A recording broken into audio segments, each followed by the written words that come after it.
Let's go first to the male reproductive system. It's a little less complex, I would say, than the female reproductive system, but of course it still has its intricacies.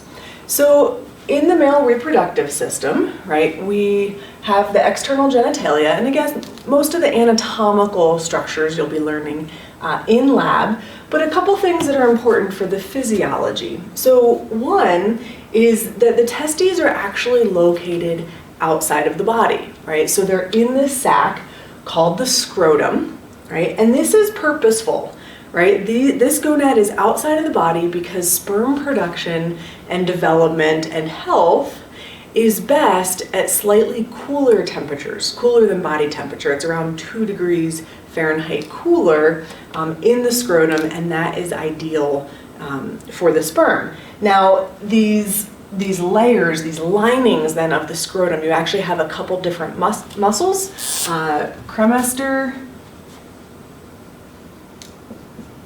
and dartos.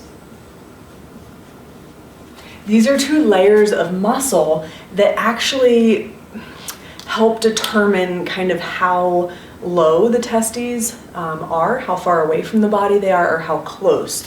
So in really warm temperatures, the testes essentially can be lowered to keep them at the right temperature, and in cold conditions they'll be brought closer to the body, and so that's the function of these muscles. Now, getting this gonad outside of the body is actually kind of an interesting process. So if you weren't aware, in fetal development, there is essentially a pair of gonads, right? Let's see, let's draw a quick little picture here. So you have gonads in the developing fetus, and but they're not necessarily testes or ovaries yet, right? And then you actually have 2 tubes. We'll do red for female. This is called the Mullerian duct. Okay, all right, so both of those are Mullerian ducts. And then there's another set of tubes called Wolffian ducts. Okay. Now, depending on how development progresses, if you keep the Mullerian ducts, this gonad is actually at the same time developing into the ovary, and these Wolffian ducts are going to go away. They're going to atrophy. In this case, we're looking at the male, and so what we're going to see is that these Mullerian ducts are actually going to recede, right, leaving us with the Wolffian ducts. That becomes the vas deferens, the male tube that's going to carry sperm, and our gonad develops into the testes. Testis, singular, okay? Now, they're up in the body, kind of where the ovaries would be, right? This started out as just a generic sex cell producing organ. So the testes are going to have to descend, right? And so that's what they're kind of showing you here. They've got, at 2 months, right, you'll see that really high up in the pelvic cavity, we see it starting to move down. And by the time the baby is born, those testes should be in the scrotum outside of the body, right? So the testes descend. Now, this brings up a couple interesting things. So if the testes don't descend, this is called cryptorchidism.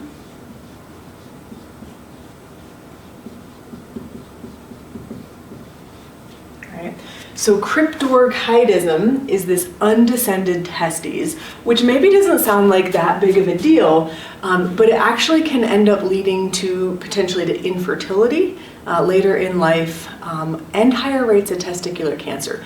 So typically, if this is found at birth, it's only going to be a matter of months before they go in surgically and are able to help the testes move into the right location. Now, the other thing that happens here is notice when these testes descend, right, and exit the body, you actually have to have a way to get out of the pelvic cavity, right? Remember, and you have all those like the peritoneal linings, those sorts of things. And so what develops is a little passageway called the inguinal canal.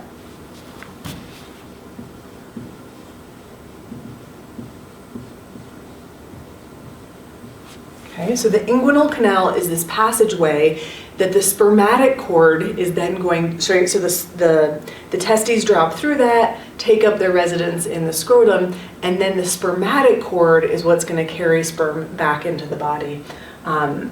So there's this opening. This can cause problems, right? If you have an inguinal hernia, remember a hernia just means that something is protruding through an opening and it should not be doing so. And so in this case, an inguinal hernia, intestines can start actually pushing through that opening as well. Again, something that would need to be surgically corrected. You can often get the intestines back in the abdominal cavity, get a mesh placed over that opening to prevent them from moving down into the scrotum again. Because that can be really problematic, right? If the intestines get through that inguinal canal, then they're getting compressed, a portion of the intestines can die, and things get really bad. So inguinal hernias are problematic, but it's just this byproduct of allowing the testes to leave the body during development. So then inside the testes is a series of really tiny tubes. These are called the seminiferous tubules. Seminiferous tubules, if you can't see that, seminiferous.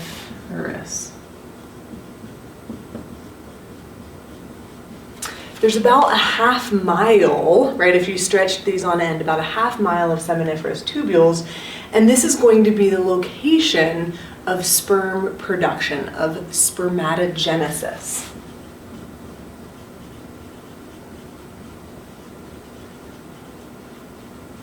Right, again, origins of sperm.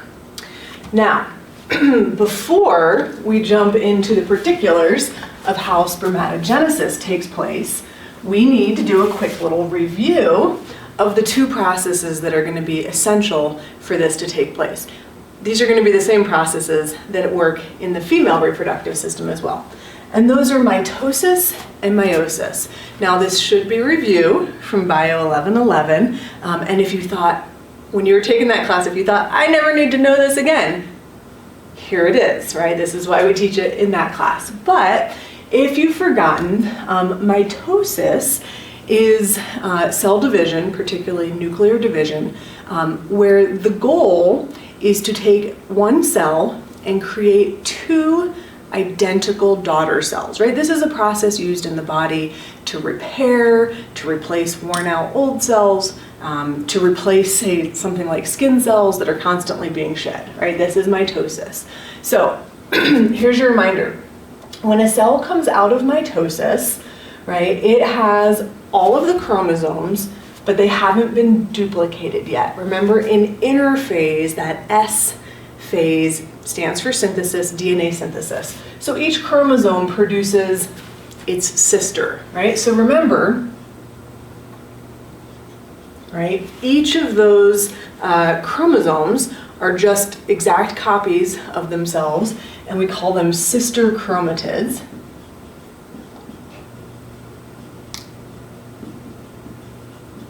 Right? And say here we have chromosome 1, 2, and 3, right? You have 23 chromosomes. I'm just picking those numbers. You have one of those, a copy of chromosome 1, say from mom, and one copy, say from dad. So sometimes I'll indicate them things like 1A and 1B. They are both chromosome 1. They would have the same information, right? If that chromosome carries, I'm making this up, how to digest lactose or hair color or some kind of trait, you would get slightly different information on the chromosome from mom than you would from the chromosome from dad, right? And the same goes through on all your chromosomes. We refer to these as homologous chromosomes, right? Meaning they're the same, as in, hey, these are both copies of chromosome 1. Having two copies of each chromosome is what makes you a diploid organism, right? Di, meaning two copies of each chromosome. Sometimes you'll see that abbreviated with like 2N, indicating that there's two copies of 23 chromosomes in a human. So you have 46 chromosomes overall, 23 pair of chromosomes. Is this sounding hopefully vaguely familiar? Now, in mitosis, what's going to happen here is we are going to divide all of these chromosomes up. So we won't go through the whole prophase, metaphase, anaphase, telophase here, but let's just do this once, right? These chromosomes get lined up. I have all my different colors here. Oh, look at this. Right? In metaphase, they get lined up right down the middle of the cell. And if you recall, you send out all of these proteins called the mitotic spindle, and that's actually going to grab on to one sister of each chromosome and pull, right? And so you see how one of those sister chromatids ended up here and one ended up there. As soon as they're separate, we call them chromosomes again, right? So notice what happens. We've cut that nuclear material, but each daughter cell still has 2 copies of chromosome 1, 2 copies of chromosome 2. This is still diploid, and once this cell enters interphase, they'll go ahead, do DNA replication, and rebuild those sister chromatids. So big picture in mitosis, the cell divides, and we end up with 2 daughter cells. They are genetically identical.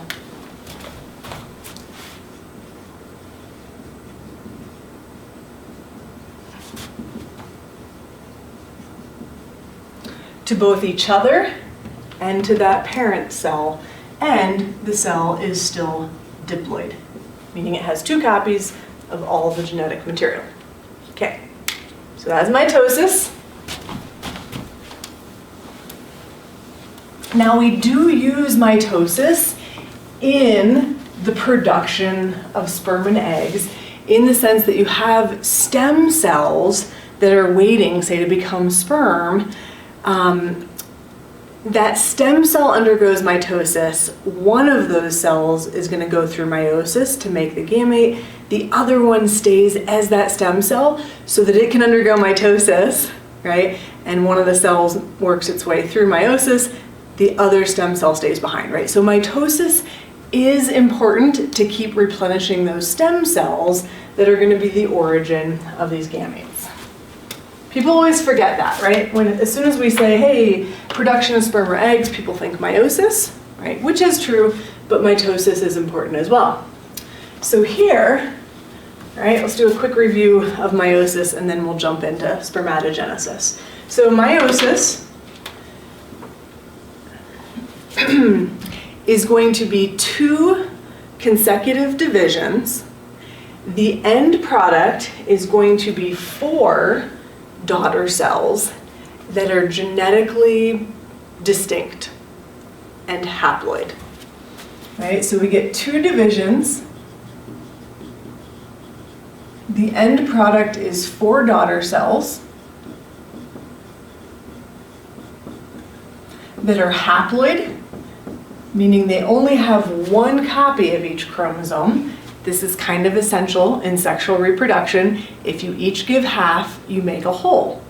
If you each try to give all of your DNA to an offspring, you end up with an alien baby, right? It would have twice as many chromosomes. It wouldn't be human. So you do need to cut your DNA in half, which I know your DNA is awesome. You should probably just give all of your DNA, but it doesn't work that way, right? So these haploid cells, and again, they are genetically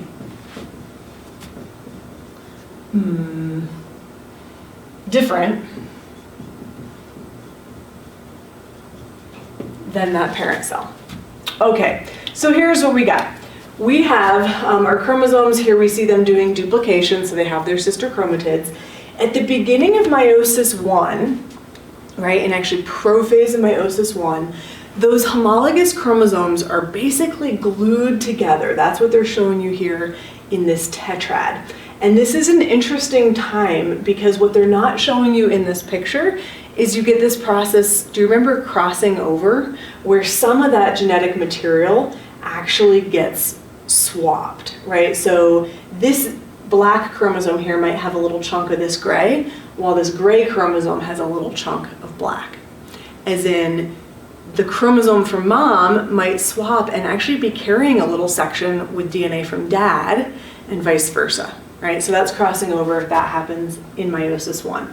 Notice in meiosis 1, as this DNA divides, what we separate are the homologous chromosomes, right? So in meiosis 1, the homologous chromosomes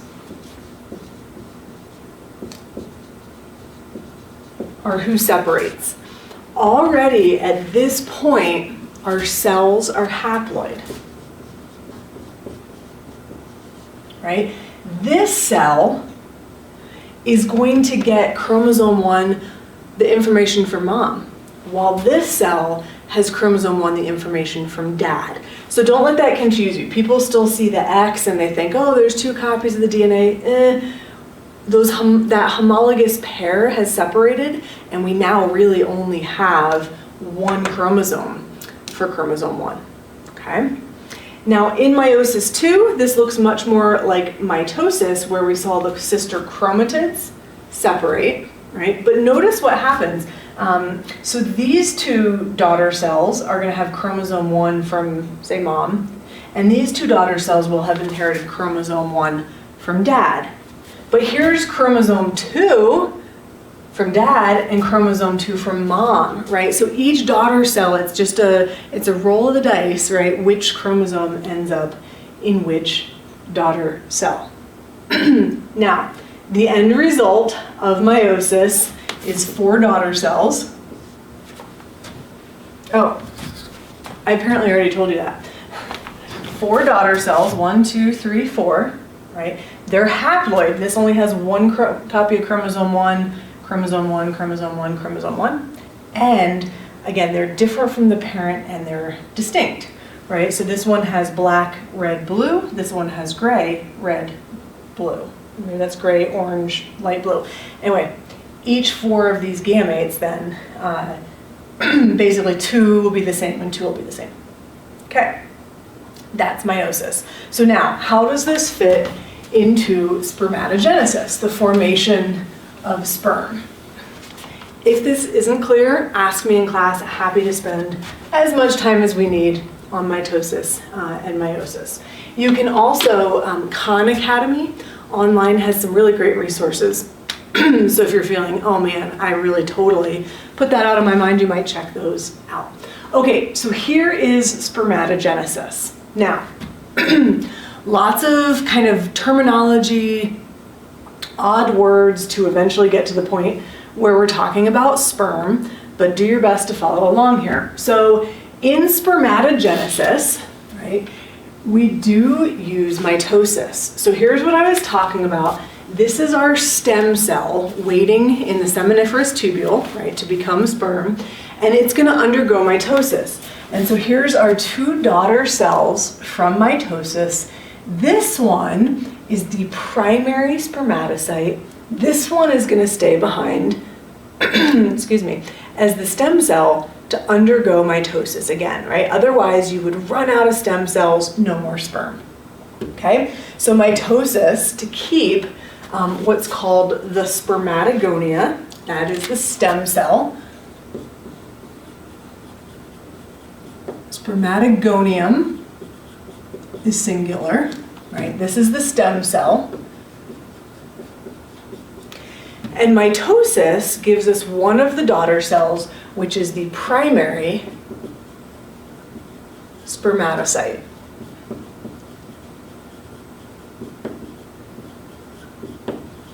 Okay.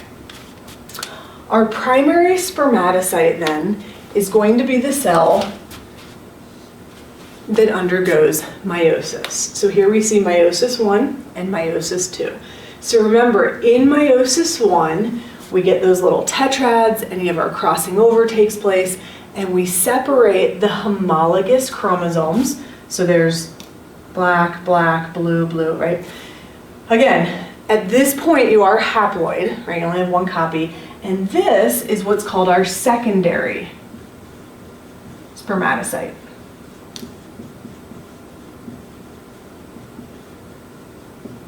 right? So meiosis 1 produces a secondary spermatocyte.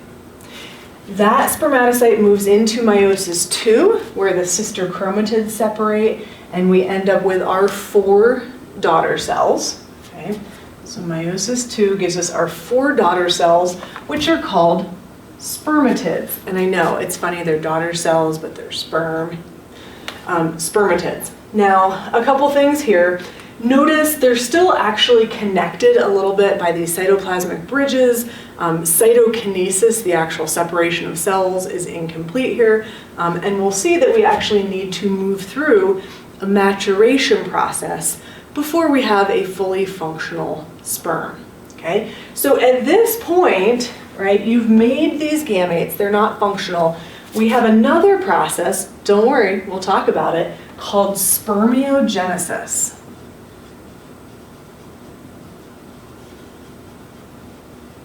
That actually explains the physical maturation of those cells, right? Now notice, this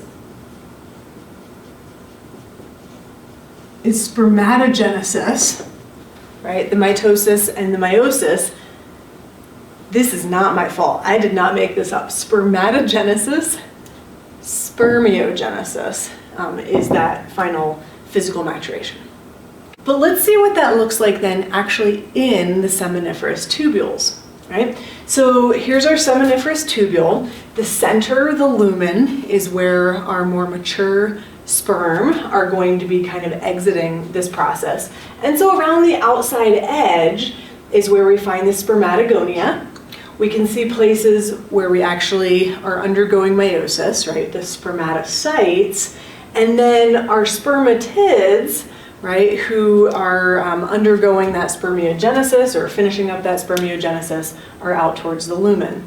Okay. Again, the cartoon is super useful, right? Spermatogonia, spermatocyte, spermatids undergoing spermiogenesis, and then our final product, the spermatozoa or sperm. I'm okay if you call them sperm. They're still not quite functionally mature. We'll talk about that.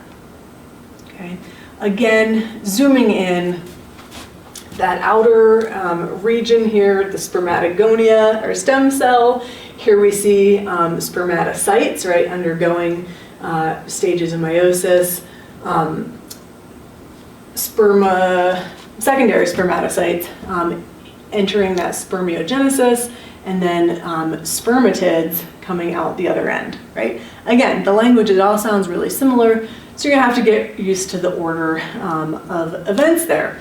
One other cell, and we'll come back to this in a couple minutes, are the nurse cells, who are going to be helping this process along the entire time. So let's take a minute to look at spermiogenesis, right? Because what we can tell is that, so spermiogenesis, that spermatid, right, that came out of meiosis 2 is not the same as that spermatozoan, as the actual sperm. Sperm are this highly specialized cell. A spermatid more or less looks like any other cell in the body, other than it has half the genetic material, right? And so what we're gonna see is that over a series of weeks, essentially a lot of the excess cytoplasm is going to be shed. We're gonna pack the DNA very tightly in the nucleus, which is going to be in the head of the sperm, right? So the head of the sperm contains the nucleus, all the DNA that sperm is going to donate upon fertilization. We also have this structure called the acrosome. The acrosome contains enzymes that are actually going to help the sperm to penetrate the egg, right? So the DNA can actually be donated. Here in the neck of the sperm, we see a lot of mitochondria. So if you think about the swim that the sperm needs to take, it's going to require a lot of energy, a lot of ATP, and we know that ATP production is taking place in the mitochondria.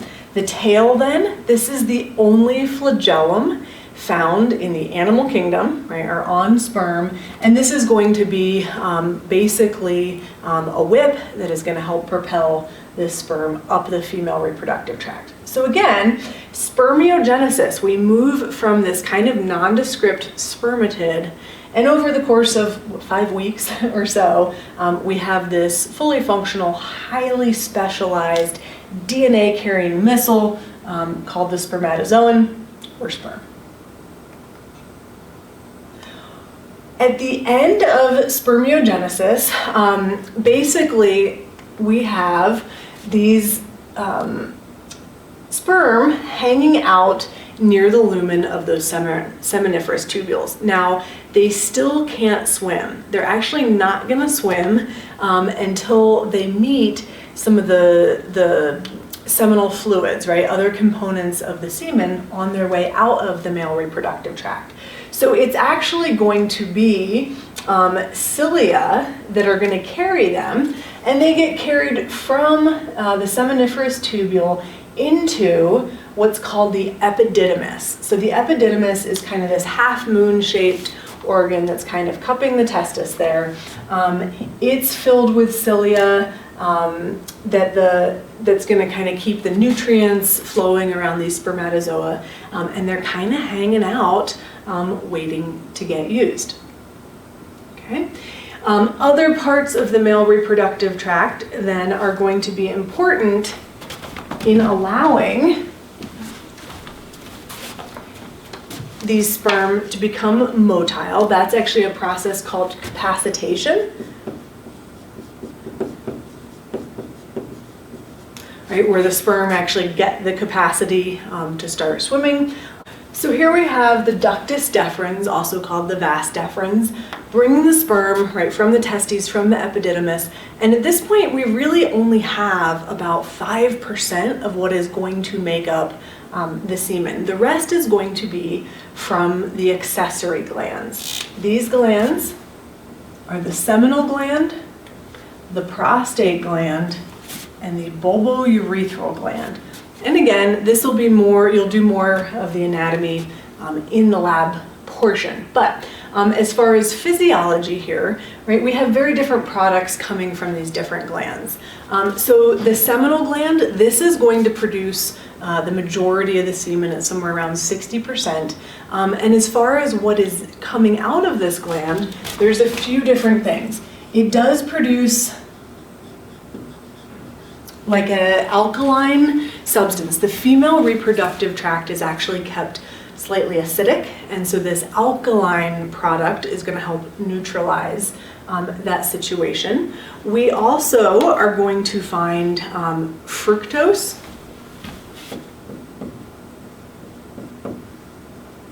as a product of this gland. That's actually going to provide fuel for the sperm, right? They have lots of mitochondria, but we still need to fuel that ATP synthesis. We also have things like prostaglandins.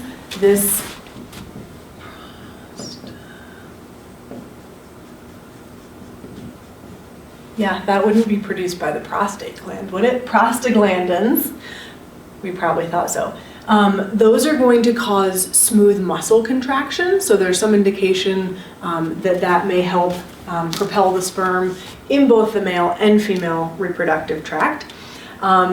Also from the seminal gland, you get fibrin.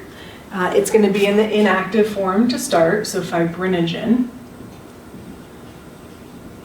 And this actually forms a plug, so maybe not as useful in human reproduction, but in other animals, maybe where males are competing, once they've copulated with the female and they've delivered their sperm, this fibrinogen cleaves into fibrin and actually forms a plug so that another male shouldn't be able to add sperm to the mix there, right? So fibrinogen. And this is going to be, the exposure to all these different fluids from the seminal gland really is what triggers that capacitation, right? Now at this point, as we're leaving the body, the sperm are going to be able to swim. The prostate gland, again, this one is the majority of the semen. This is somewhere like 20 or 30 let's just call it like 25%. 30% coming from the prostate gland. A couple, probably the most interesting thing that comes out here is that there are some antibiotics. It's actually called seminal plasmin. A little antibiotic added into the mix, which I thought was kind of interesting. Again, trying to protect the sperm on this journey. And then the bulbourethral gland, this is a pretty small portion, something like 5% of the semen. And this is really like a thick alkaline mucus.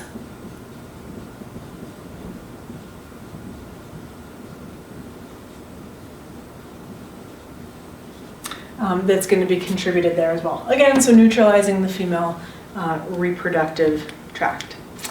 So overall then, between what came from the testes and what came from these accessory glands, you end up with what's called semen.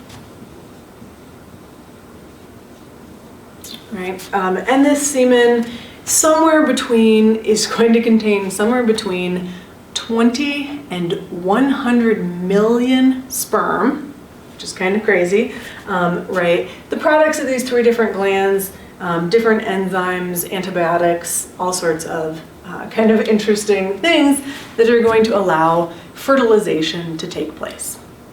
All right, I would be remiss if we moved on from the male reproductive tract if we didn't also at least talk briefly about what these nurse cells are doing.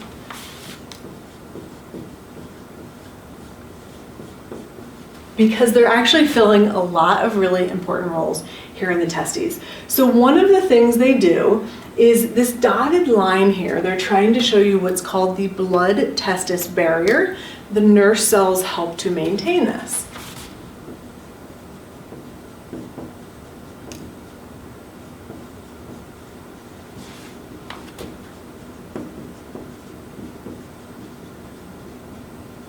Okay.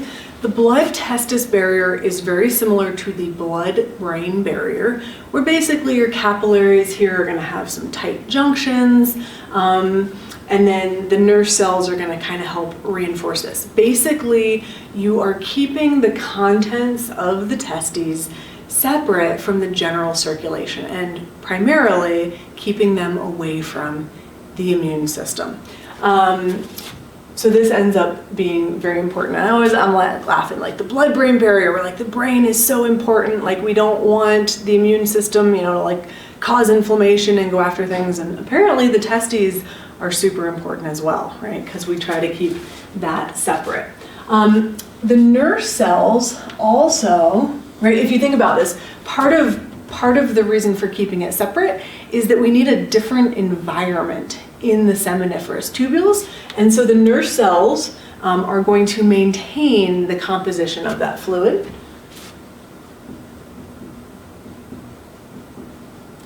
So seminiferous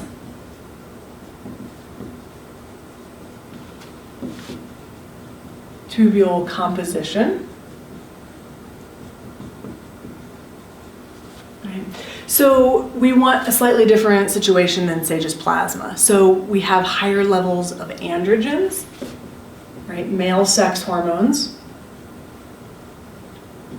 We have higher levels of potassium, who knows why, higher levels of amino acids, right, for supporting these cells, right? So the nurse cells are going to do this, right? Part of how they maintain this composition, right, is by solidifying this brain-testis barrier. The other thing that the nurse cells do that kind of help here is they actually secrete a protein. It's an androgen binding protein that pulls androgens from the blood to increase it in the seminiferous tubules.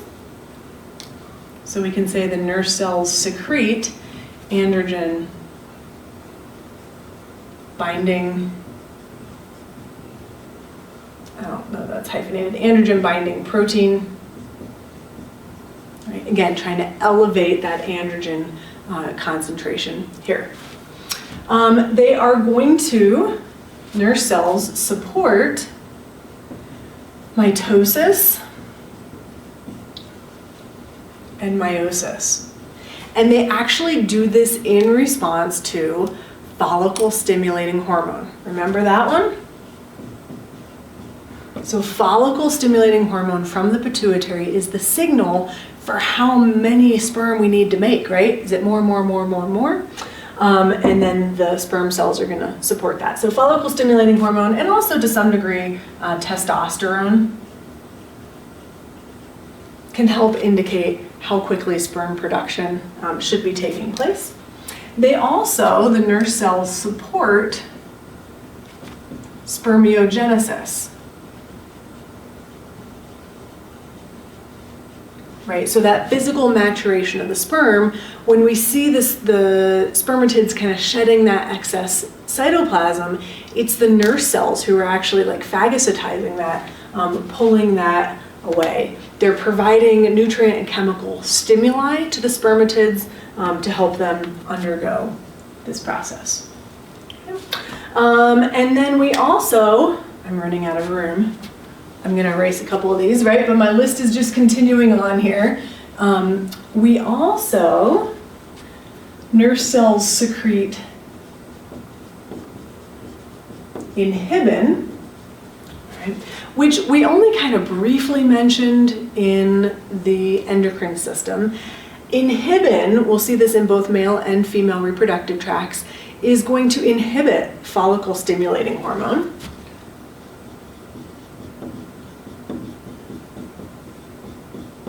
Right. So it's basically this negative feedback on the sperm production. When we're cranking out a bunch, we can send inhibin back to the pituitary and say enough. With the FSH, we've got enough sperm coming out, right? So inhibin is also produced by nurse cells. This is crazy, right? All the different things they do. And fetally, nurse cells produce Müllerian inhibiting factor.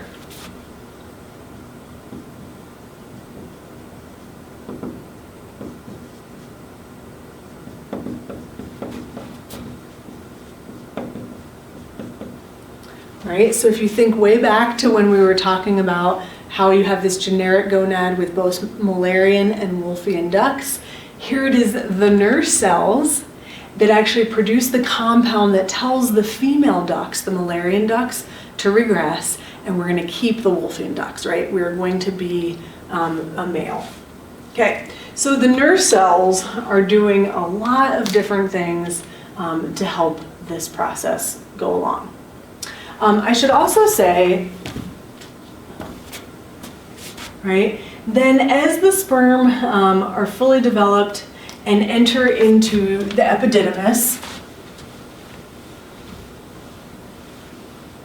Let me just add a couple things to think about here with the epididymis.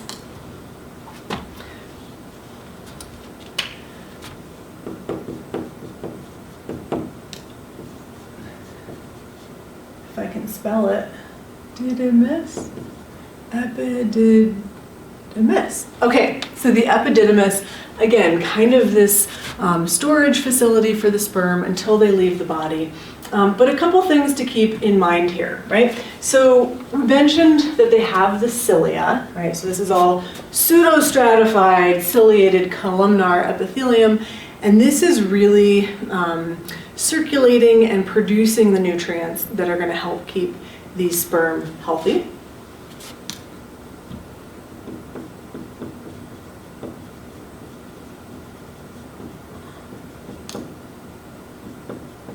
So that fluid composition is what's keeping them healthy.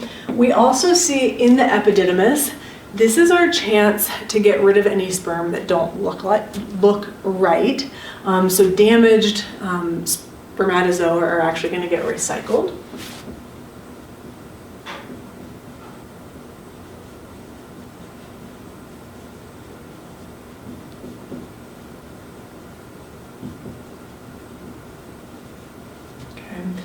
And so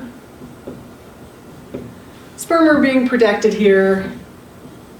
Maturation is allowed to continue as the sperm are kind of waiting for their chance, right? The epididymis then ends in that ductus deferens, and we were talking about how that then goes on to pick up the other components of the semen.